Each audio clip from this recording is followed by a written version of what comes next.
अस्सलाम वालेकुम dear student dear viewers. तो इस वीडियो में हम math class matric tenth mathematics class 10 chapter number 17 exercise 17.1 है और इस क्वेश्चन नंबर 1 है। Question number write the following sets in tabular form है। तो यहाँ पे हमारे पास जो स्टेटमेंट गिवन है कि इसमें से जितने भी पार्ट है उसमें फर्स्ट 2-3 पार्ट्स के जो स्टेटमेंट गिवन है वो डिस्क्रिप्टिव फॉर्म में गिवन है, इसको हमने टेबुलर फॉर्म में कन्वर्ट करना है। और जो लास्ट वाले जो पार्ट है वो सेट बिल्डर फॉर्म में है, तो इसको भी हमने किस में करना है, टेबुलर फॉर्म में कन्वर्ट करना है। तो इसका जो पार्ट नंबर 1 है, A is equal to set of all integers between -3 and 3। इसमें अगर हम इसको टेबुलर फॉर्म में कन्वर्ट करें तो टेबुलर फॉर्म के लिए हमारे पास जो चीज़ें रिक्वायर्ड हैं वो ये हैं। तो ए तो ये रिप्रेजेंट करता है सेट को, A is equal to set of all integers between -3 and +3। तो यहाँ पे जो इंटीजर हैं तो टेबुलर फॉर्म के लिए तो कर्ली ब्रैकेट हो गया एक, और इसमें जो इंटीजर हैं, इंटीजर कहाँ से, -3 से +3 तक। तो इसके बीच में जो इंटीजर आएंगे वो -2 -1 0 1 2। तो स्टूडेंट ये हमारे पास सेट बनेगा किसका, set of all integer between -3 and +3 में। इसी का पार्ट नंबर 2 है, set of composite numbers less than 11 है, लेस देन 11 है। तो अगर कंपोजिट नंबर लेस देन 11 की बात करेंगे तो यहाँ पे जो हमारे पास जो नंबर आएंगे तो इसको हम जो रिप्रेजेंट करेंगे किससे, बी से। तो B is equal to curly bracket, क्योंकि हमने इसको टेबुलर फॉर्म में लिखना है, टेबुलर फॉर्म के लिए कर्ली ब्रैकेट लाजमी है। तो बी इज़ इक्वल टू जो कंपोजिट नंबर होंगे वो 2 होगा, 4 होगा, 6 7 नहीं होगा, 8 होगा, 9 होगा, क्योंकि 9 3 3 से 9, और 10 होगा क्योंकि लेस देन 11 है। तो यहाँ तक ये वाले नंबर होंगे, तो ये हमारा सेट बनेगा कंपोजिट नंबर का। तो पार्ट नंबर 3 है, C is equal to X that X belong करता है P and 5 less than X less than or equal to 13।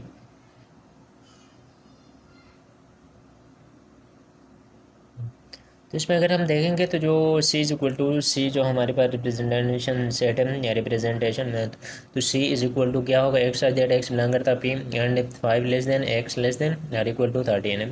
तो ये किस में, प्राइम नंबर में बिलोंग करती है, बिलोंग करते हैं प्राइम नंबर में होने चाहिए, और वो 5 less than X less then 13, यानी इसमें जो नंबर होना चाहिए 5 से बड़े और 13 तक, यानी 13 इक्वल टू है तो 13 भी इसमें इंक्लूड होगा। तो अगर प्राइम नंबर हम 5 से बड़े हम देखेंगे तो ये हमारे पास आएगा 7 11, और इक्वल टू है तो 13 खुद भी यहाँ पे आएगा। तो स्टूडेंट ये आएगा सी इज इक्वल टू 7 11 और 13 फॉर्म होगा। D is equal to Y side that Y belong करता है odd number and 7 less than Y less than 17। तो स्टूडेंट अगर यहाँ पे हम बात करेंगे तो वाई के अंदर वो एलिमेंट होंगे, यानी वो नंबर होंगे जो 7 से लेकर 17 तक वाले ऑड नंबर होंगे। तो अगर हम यहाँ पे जो रिप्रेजेंट करते हैं सेट को, D is equal to curly bracket में 7 से बड़े, तो 7 से बड़े 9 11 13 15 लेस देन 17 है तो 15 तक आएंगे। तो स्टूडेंट ये इसका टेबुलर फॉर्म होगा। A is equal to Z such that Z belong करता है real number and Z square is equal to 121 है। तो स्टूडेंट यहाँ पे देखेंगे तो ये हमारे पास जो हम इज इक्वल टू जो कर्ली ब्रैकेट ये रिप्रेजेंटेशन है ऑफ सेट है, और इसमें रियल नंबर है and Z square is equal to 121। अगर रियल नंबर की बात करेंगे तो रियल नंबर में पॉजिटिव और नेगेटिव दोनों नंबर आते हैं। तो अगर हम जेड स्क्वायर अगर हम 11 का स्क्वायर करते हैं तो 120 आता है, 121 आता है, और इसमें 11 भी आएगा, और रियल नंबर है तो यहाँ पे -11 हम दोनों लिख सकते हैं। क्यों, -11 और 11 are also include in real numbers. Part number 6 है, F is equal to P such that P belong करता है rational number and P square is equal to -1। तो स्टूडेंट अगर इसकी बात करेंगे तो सॉल्यूशन, तो इसमें जो P such that P belong करता है किसमें, rational number and P square is equal to -1। तो ऐसा कोई नंबर ऐसा हमारे पास रेशनल नंबर नहीं है जिसका हम स्क्वायर लेते हैं, यानी पी हम एक नंबर कंसीडर करेंगे जिसका स्क्वायर लेंगे तो -1 के इक्वल आए, तो ऐसा कोई नंबर मौजूद नहीं है, ये एम्प्टी सेट होगा और एम्प्टी सेट और नल सेट होगा। लेकिन तो इसको तो हम यहाँ पे रिप्रेजेंट करेंगे एफ इज़ इक्वल टू, यानी हमने किस में लिखना है, टेबुलर फॉर्म में, तो एफ इज़ इक्वल टू हम ये लिख सकते हैं एम्प्टी सेट, ये लिख सकते हैं इसके लिए। लेकिन अगर यहाँ पे ये होता P size that P belong करता है, अगर यहाँ पे कम्प्लेक्स नंबर होता, अगर यहाँ पे सी होता complex number and P square is equal to 1, तो हम ये लिख सकते हैं कि, वैसे कंसेप्ट की बात कर रहा हूँ कि कम्प्लेक्स नंबर में p अगर हम आयोटा रखते हैं तो iota square is equal to -1 होता है। तो इस कंडीशन में कम्प्लेक्स नंबर के लिए ये कंडीशन हम दे सकते हैं, P such that p belong करता है complex number and p square is equal to -1 iota. तो अगर हम इसको इसमें फॉर्म में टेबुलर फॉर्म इसकी कन्वर्ट कर सकते हैं, लेकिन यहाँ पे p such that p belong करता है rational number and p square is equal to -1, तो यानी रेशनल नंबर के अंदर कोई ऐसा नंबर नहीं है जिसका हम स्क्वायर लेने से -1 आए, क्योंकि हर नंबर रियल नंबर के अंदर जितने भी नंबर हैं उसका स्क्वायर लेते हैं तो माइनस क्या होता है, प्लस में चला जाता है। Always you have to remember that the square and square root and square are never be negative in real numbers. So इसके लिए इसकी कोई कंडीशन नहीं बन रही, ये एम्प्टी सेट आएगा। इसी का क्वेश्चन नंबर 2 है। क्वेश्चन नंबर 2 में right the following set in set builder form. तो इसमें हमने किस में लिखना है, सेट बिल्डर फॉर्म की, इसमें यानी डिस्क्रिप्टिव फॉर्म में तो यहाँ पे गिवन है, इसको हमने सेट बिल्डर फॉर्म में लिखना है। सेट बिल्डर फॉर्म हमारे पास अगर कोई भी स्टेटमेंट को, अगर एलिमेंट्स को हम किस में, सिम्बल्स में अगर हम रिप्रेजेंट करते हैं तो उसको हम सेट बिल्डर फॉर्म कहते हैं। तो इसको हम कैसे लिखेंगे, A is equal to set of all rational number between 5 and 6 है। तो अगर इसको सेट बिल्डर फॉर्म में लिखेंगे तो हम ऐसे लिखेंगे, यानी A is equal to A, तो ए रिप्रेजेंट करता है किसको, यानी सेट को। A is equal to X such that X belong करता है किसके अंदर, रैशनल नंबर। तो रैशनल नंबर के लिए हम कैपिटल क्यों लिखते हैं, X such that X belong करता है rational number and between 5 and 6 है, यानी रैशनल नंबर हमने कहाँ से, 5 और 6 के दरमियान वाले रैशनल नंबर लिखने हैं। तो मैंने यहाँ पे लिखा A is equal to X such that X belong करता है rational number and 5 less than X less than 6, यानी ये सेट बिल्डर फॉर्म की। Set of are rational number between 5 and 6 को हम सेट बिल्डर फॉर्म में क्या लिखेंगे, A is equal to X such that X belong करता है rational number and 5 less than X less than 6, यानी जो रैशनल नंबर 5 से बड़े और 6 से छोटे वाले सारे रैशनल नंबर इसके अंदर आएंगे। ये हमारे पास डिस्क्रिप्टिव फॉर्म है, इसका जो सेट बिल्डर फॉर्म ये बनेगा। इसी पार्ट 2 है, बी इज इक्वल टू 1 2 3 4 6 12 है। तो इसको हम किस में कन्वर्ट करेंगे, सेट बिल्डर फॉर्म में। सेट बिल्डर फॉर्म में कन्वर्ट करने के लिए हम किस में लिखते हैं, यानी सिम्बल्स में लिखते हैं। तो बी तो ये सेट को रिप्रेजेंट करता है, बी इज इक्वल टू, और इसमें हम जो इसकी जो उसमें लिखेंगे यानी सिंबल में लिखेंगे तो हम ये लिख सकते हैं एक्स सच दैट एक्स, और यहाँ पे देखेंगे 1 2 3 4 6 12 है। यहाँ पे यानी इसमें सारे नेचुरल नंबर भी मौजूद नहीं है। अच्छा, इसमें इवन नंबर भी है, ऑड नंबर भी मिक्स में है, लेकिन बीच में नंबर गायब भी है। लॉजिक को कंटेन कर रहे हैं, जिसमें अगर हम ये देख सकते हैं 1 2 3 4 6 12 है।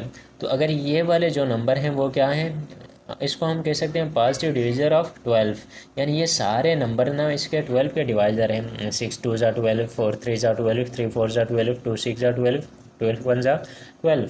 तो इसको हम ये लिख सकते हैं B is equal to X such that X is positive divisor of 12। Student ये इसका डिस्क्रिप्टिव फॉर्म होगा। इसी का पार्ट नंबर 3 है, C is equal to 0 +- 1 +- 2 dot +- 40 है। तो सी हमारे पास जो सेट है इसके अंदर 0 है +- 1। तो अगर यहाँ पे +- 1 0 भी शामिल है, +- 1 भी, सारे नंबर यहाँ पे प्लस और माइनस वाले नंबर शामिल हैं। तो इसको हम जो रिप्रेजेंट करेंगे सी इज इक्वल टू, सी तो सेट को रिप्रेजेंट करता है, तो इसमें हम लिख सकते हैं X such that X belong करता है किस में, यानी प्लस माइनस वाले सारे नंबर 0 के साथ हैं, तो ये इंटीजर हो गए। X such that X belong करता है इंटीजर एंड, और इंटीजर कहाँ से कहाँ तक है, कि लास्ट लिमिट देखेंगे यहाँ पे +- 40 है। तो इसका जो लास्ट लिमिट है कि यहाँ पे जो प्लस वाला होगा सबसे बड़ा नंबर होगा इसमें, और माइनस वाला सबसे इन सारे नंबर में सबसे छोटा नंबर होगा। तो हम यहाँ पे ये लिख सकते हैं -40 less than x less than or equal to, क्योंकि यहाँ पे 40 भी मेंशन है तो हम यहाँ पे इक्वल टू का भी साइन लगाएंगे। -40 less than equal to x less than or equal to 40 plus का 40। तो इसी का पार्ट नंबर 4 है। पार्ट नंबर 4 में d इज इक्वल टू -4 -2 0 2 4 है। तो इसका बाकी और कोई नंबर तो यहाँ पे बीच में 1 3 वाले नंबर तो नहीं है, सारे कौन से हैं, इवन वाले नंबर हैं। तो हम यहाँ पे ये लिख सकते हैं कि यहाँ पे d इज इक्वल टू जो नंबर रिप्रेजेंट है ये तो ये सेट को रिप्रेजेंट करता है, x such that x belong करता है किस में, इवन नंबर, यानी इवन नंबर तो आ गए, लेकिन ये कहाँ से कहाँ तक इवन नंबर है, -4 less than x less then +4। तो स्टूडेंट ये इसका डिस्क्रिप्टिव फॉर्म है, सेट बिल्डर फॉर्म है। ए इज इक्वल टू इसका पार्ट नंबर 5 है, ए इज इक्वल टू 1 4 9 16 25। तो स्टूडेंट यहाँ पे अगर हम देखेंगे तो इसमें फिर से कुछ लॉजिक आ रहा है। ये ई तो रिप्रेजेंट करता है सेट को, इसमें अगर यहाँ पे देखेंगे तो इसका सेट अच्छा सेट बिल्डर कैसे लिखेंगे, 1 है 4 है 9 है 16 है 25 है, इसमें तो कोई 4 है 9 है। अगर इन नंबर्स को देखेंगे तो 4 2 का स्क्वायर आ रहा है, 9 को देखेंगे तो 3 का स्क्वायर आ रहा है, 16 को देखेंगे तो 4 का स्क्वायर आ रहा है, 5 को देखेंगे 25 देखेंगे तो 5 का स्क्वायर आ रहा है। तो इसको हम ये लिख सकते हैं कि यानी फर्स्ट जो 5 नेचुरल नंबर हैं इसके स्क्वायर हम इसको लिख सकते हैं, क्योंकि हमने स्टेटमेंट देना है इसका, यानी सेट बिल्डर फॉर्म में। तो हम इसको ये लिखेंगे x such that x is the square root of first 5 natural number, first 5 natural numbers. तो स्टूडेंट इसी का पार्ट नंबर 6 है। पार्ट नंबर से f is equal to -1 -3 -7 dot dot dot है। तो अगर इसमें देखेंगे तो f इज इक्वल टू इसकी जो हम रिप्रेजेंटेशन करेंगे तो यहाँ पे -1 -3 -7 और यहाँ पे डॉट डॉट है, तो इसका मतलब है यहाँ पे और नंबर तो हैं लेकिन सारे माइनस वाले हैं। तो इसमें हम ये लिखेंगे x सच दैट x और x such that x such that x is negative odd numbers integers. Question number 3 है, right any 5 example of empty set. अगर इसकी बात करेंगे तो हमने 5 एग्जाम्पल देने एम्प्टी सेट, यानी एम्प्टी सेट के 5 मिसाइल हमने देनी है। तो इसमें यहाँ पे देखो कोई भी यानी रिप्रेजेंटेशन यहाँ पे कोई भी मेथड गिवन नहीं है कि इसमें टेबुलर फॉर्म में हो और इसमें सेट बिल्डर फॉर्म हो, डिस्क्रिप्टिव फॉर्म में कोई भी मेथड गिवन नहीं है। तो हम मिक्स में देंगे जो A is equal to X such that X belong करता है किस में, rational number and 5 less than x less than 6। Student अगर यहाँ पे देखेंगे तो x such that x belong करता है rational number and 5 less than x less than 6। 5 और 6 के बीच में कोई रेशनल नंबर, अगर रेशनल नंबर की बात करेंगे तो 5 और 6 के यानी P/Q वाले कोई नंबर मौजूद नहीं है। अगर ये P/Q वाले अपान वाले नंबर मौजूद नहीं है तो इसका ये मतलब है कि ये क्या है, एम्प्टी सेट है। 2 में अगर मैं लिखूँ x d is equal to X such that X belong करता है natural number and x less than 1।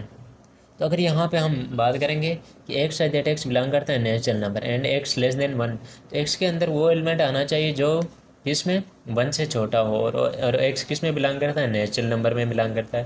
तो नेचुरल नंबर 1 से नीचे होता नहीं है, क्योंकि अगर 0 तो नेचुरल नंबर के अंदर होल यानी इंक्लूड नहीं होता, अगर वो इसमें इंक्लूड हो जाए तो वो होल नंबर बनता है। तो इसका ये मतलब हुआ कि अगर नेचुरल नंबर में 0 मौजूद नहीं होता है, अगर हम ये इसका स्टेटमेंट दें एक्स दैट एक्स बिलोंग करता है natural number and x less than 1, अगर हमारे पास नेचुरल नंबर के अंदर कोई भी नंबर मौजूद नहीं है तो ये एम्प्टी सेट आएगा।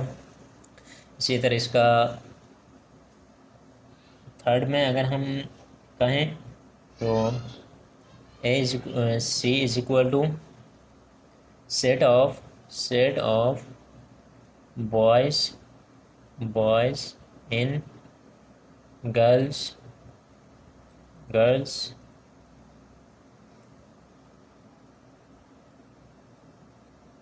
स्कूल।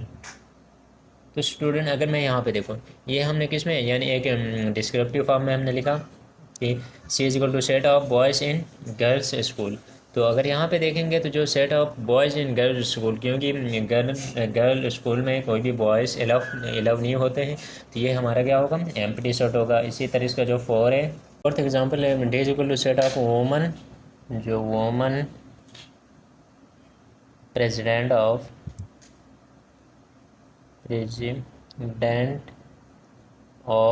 पाकिस्तान, अभी तक कोई पाकिस्तान की वोमन यानी प्रेसिडेंट नहीं बनी है। इसी का जो पार्ट नंबर 5 है, पार्ट नंबर 5 में अगर हम कहेंगे D is equal to X that X belong करता है इसमें real number and X square is equal to -1। तो स्टूडेंट अगर यहाँ पे देखेंगे तो रियल नंबर में हमने पहले भी डिस्कस की थी, मैंने ये और ये इस वजह से लिखा कि ये ऑलरेडी हमने अभी डिस्कस करके आए हैं कि एक्स बिलोंग करता है real number and X square is equal to -1, यानी X square is equal to -1 real number के अंदर। मैंने पहले भी कहा था कि ऐसा कोई नंबर नहीं है जिसका स्क्वायर लेने से वो नेगेटिव वैल्यू आ जाए। तो इसके लिए तो इस वजह से ये क्या आएगा, एम्प्टी सेट आएगा। इसी का जो क्वेश्चन नंबर 4 है, class 5 the following as finite and infinite sets. तो हमने क्लासफाई करना है ये फाइनाइट है या इनफाइनाइट है। तो स्टूडेंट इसी का यानी क्वेश्चन नंबर 4 का जो पार्ट नंबर 1 देखेंगे, classify the following as a finite and infinite set. अगर फाइनाइट और इनफाइनाइट की बात करेंगे तो सेट ऑफ एशियन कंट्रीज़, तो सेट ऑफ एशियन कंट्रीज़ है, एशियन कंट्रीज़ ये फाइनाइट है या इनफाइनाइट है। तो स्टूडेंट ये हमारे पास फाइनाइट है, फाइनाइट। ये इस वजह से फ़ाइनाइट है कि ये सबसे पहले तो जो कंट्रीज़ हैं टोटल वर्ल्ड कंट्रीज़ नहीं है, सिर्फ एशिया की कंट्रीज़ है, यानी यूरोप एशिया ऑस्ट्रेलिया, यानी इस तरह सिर्फ एशिया की कंट्रीज़ हैं। तो ये एशिया की कंट्रीज़ क्या हैं, यानी फ़ाइनाइट है, हम इजीली इसको काउंट कर सकते हैं, सिर्फ खाली एशिया की कंट्रीज़ हम काउंट कर सकते हैं, तो ये फ़ाइनाइट है। इसी का पार्ट नंबर 2 है set of all the medical university of the world. तो स्टूडेंट ये भी फ़ाइनाइट है, और ये भी फ़ाइनाइट इस वजह से है कि जो यूनिवर्सिटीज़ हैं सिर्फ मेडिकल यूनिवर्सिटीज़ हैं ऑफ द वर्ल्ड, दुनिया की सिर्फ मेडिकल यूनिवर्सिटीज़ हैं। लेकिन अगर हम पूरे यूनिवर्सिटी की बात करें, यानी यूनिवर्सिटी की बात करें, तब भी ये फाइनाइट हो सकता है। लेकिन अगर हम यानी एजुकेशनल इंस्टीट्यूशन की बात करेंगे तो ये इनफाइनाइट हो सकता है, क्योंकि इसमें स्कूल आएंगे, अच्छा जाके कॉलेजेस आएंगे, यूनिवर्सिटीज़ आएंगे, तो ये इनफाइनाइट हो सकते हैं। लेकिन सिर्फ मेडिकल यूनिवर्सिटी की बात करेंगे तो मेडिकल यूनिवर्सिटी फाइनाइट है। तो इसी का part number 3 set of all real number between 6 and 9। तो student real number between 6 and 9, तो रियल नंबर की बात करेंगे तो 6 और 9 के बीच में जो रियल नंबर है ये इनफाइनाइट है। स्टूडेंट ये इस वजह से इनफाइनाइट है कि अगर इन दोनों के रियल नंबर की बात करेंगे, 6 और 9 के अंदर कोई भी नंबर यहाँ पे रियल नंबर में हो सकता है, यानी डेसिमल में, यानी पॉइंट वाले ज़्यादा नंबर हो सकते हैं, इस वजह से ये इनफाइनाइट है। अच्छा, इसी का पार्ट नंबर 4 है set of all the even prime numbers, set of all even prime numbers. तो अगर इवन प्राइम नंबर की बात करेंगे तो ये भी फाइनाइट है। और आपको ये भी कंफर्म होगा कि जो इवन प्राइम नंबर है आई थिंक सिर्फ 1 और 2 है, क्योंकि बाकी जितने भी इवन नंबर हैं वो यानी प्राइम नंबर में नहीं आते हैं, क्योंकि वो डिवाइड हो रहे हैं सिवाय 2 के। जो 2 है वो क्या है, प्राइम नंबर है लेकिन फाइनाइट। तो ये सेट ऑफ इसका जो लास्ट पार्ट है set of odd number less than 5, तो ये भी set of odd number less than 5। तो जो ऑड नंबर लेस देन 5 है ये भी क्या है, इनफाइनाइट है। ये इनफाइनाइट इस वजह से है कि अगर यहाँ पे set of odd number less than 5 की बात करेंगे तो लेस देन 5 में नेगेटिव वाले सारे ऑड नंबर्स आ सकते हैं, तो यानी नेगेटिव वाले सारे नंबर की बात करेंगे तो ये इनफाइनाइट तक जाएगा। अगर